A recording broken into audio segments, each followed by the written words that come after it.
थी, कौन कौन से अहम मुद्दे थे जिन पर चर्चा हुई और क्या क्या डिसीजन लिए गए? आज चंडीगढ़ के तकरीबन सभी अहम मुद्दों पर चर्चा हुई और एडमिनिस्ट्रेटर एडवाइजरी काउंसिल के काम को सुचारू रूप से चलाने के लिए एडमिन काउंसिल के सदस्यों की 9 कमेटियां बनाई गई थीं और उन 9 कमेटीज़ को एक एक फील्ड दिया गया था, जैसे ट्रांसपोर्ट की, एजुकेशन की, हेल्थ की, लॉ एंड ऑर्डर की, ट्रैफिक की, अर्बन इंफ्रास्ट्रक्चर की, हेरिटेज की।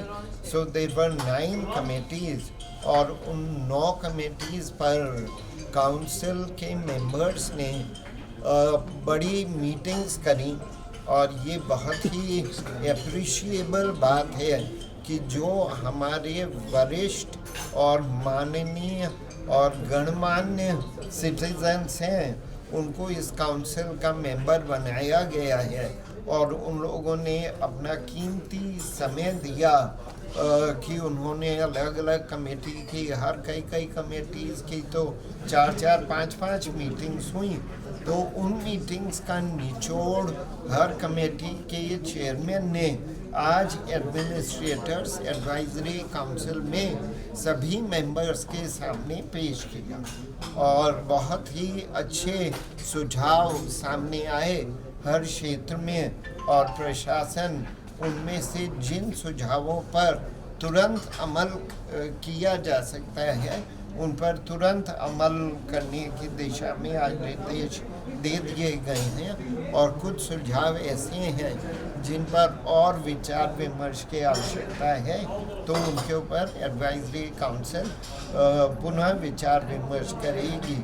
इसके अलावा समाज कल्याण की जो विकलांग हैं, जो बुजुर्ग हैं, महिलाएं हैं, बच्चे हैं, उनके विषय पर भी विचार करने के लिए आज ये निर्णय लिया गया कि एक कमेटी उन कामों पर भी विचार करने के लिए होनी चाहिए, तो वो कमेटी भी जल्दी ही बनाई जाएगी। और administrators advisory council is a very functional body for interaction with prominent people, for getting to hear the views of the different stakeholders, sections of society. It was very productive. Sir, metro women को लेके और law and order को लेके जो main problems जो सामने आई हैं उसके ऊपर कुछ विचार किया गया? हाँ, लॉ एंड ऑर्डर को लेकर बहुत विचार किया गया और काफ़ी मंथन हुआ उस बारे में। तो law and order Chandigarh police की प्रशंसा भी हुई, खुद चेयरमैन ने भी करी और बाकी मेंबर्स ने भी करी इस बात के लिए कि उन्होंने आसपास के राज्यों की पुलिस से अपना तारतम्य बना के रखते हुए कई गंभीर मामलों को सॉल्व किया है जो बहुत ही गंभीर थे, जैसे मंदिरों में चोरी का मामला है या एक रेप का मामला है। उन मामलों को उन्होंने सॉल्व किया, लेकिन आगे किस दिशा में हमको आगे बढ़ना है और क्या क्या और काम करने हैं उसमें इंटेलिजेंस पर बहुत बल दिया गया।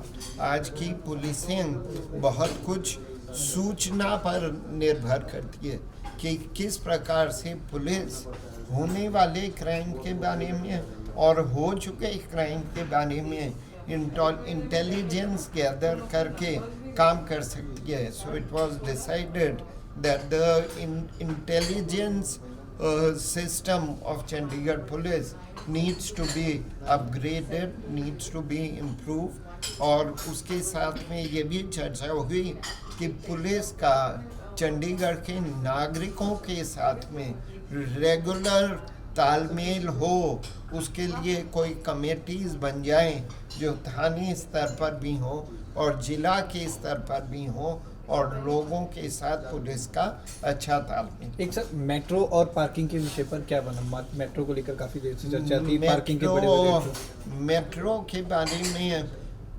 बहुत चर्चा तो नहीं हुई, लेकिन मेट्रो के बारे में विभिन्न पार्टिसिपेंट्स ने अपने विचार रखे। कुछ लोग मेट्रो के पक्ष में थे, कुछ लोग मेट्रो को नहीं चाहते हैं अभी। तो उसमें तो मेट्रो की संभावना आर्थिक दृष्टि से और फिजिकल दृष्टि से और पैसेंजर लोड की दृष्टि से एग्जामिन की गई है। आज की तारीख में तो वो एक वायबल ऑप्शन प्रतीत नहीं होता, लेकिन हो सकता है भविष्य में हो। लोगों को, मेंबर्स को बताया गया कि पब्लिक ट्रांसपोर्टेशन को इम्प्रूव करने के लिए बहुत से ऑप्शंस के ऊपर चंडीगढ़ प्रशासन काम कर रहा है कि हम कोई LRT, कोई मोनो रेल या कोई ट्रेन सिस्टम या कोई कॉरिडोर्स, डेडिकेटेड कॉरिडोर्स में बस सिस्टम, तो उनके ऊपर जल्दी ही निर्णय लिया जाए। सर, पार्किंग के रेट पर हुआ कोई फैसला? पार्किंग के रेट पर फैसला इस फोरम में नहीं होना। ठीक है, थैंक यू।